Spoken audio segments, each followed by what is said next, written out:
তোমার এত বড় সাহস উসামা, তুমি আল্লাহর হাত, আল্লাহর দেয়া বিধান এটার ব্যাপারে সুপারিশ করতে এসেছো?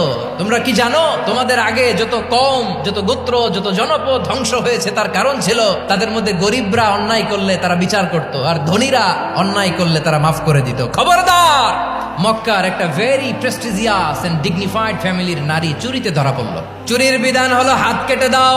সাহাবারা চিন্তায় পড়ে গেলেন। আল্লাহর নবীর সামনে দাঁড়িয়ে আল্লাহর দেয়া বিধান থামিয়ে দেওয়া, মাফ করে দেওয়া, এই কথা বিশ্বনবীর সামনে বলার সাহস তো কেউ রাখে না। কেউ কেউ বলল, উসামারে পাঠাও। তরুণ সাহাবী বিশ্বনবীর কাছে গেলেন, যে বললেন, এবারের জন্য কি এই মহিলাটারে মাফ করে দিলে হয় না?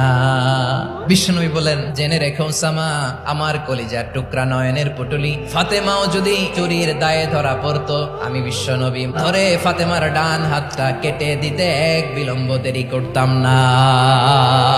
এই ছিল বিষ্ণু ইসা ইসলামের আদালতের নমুনা।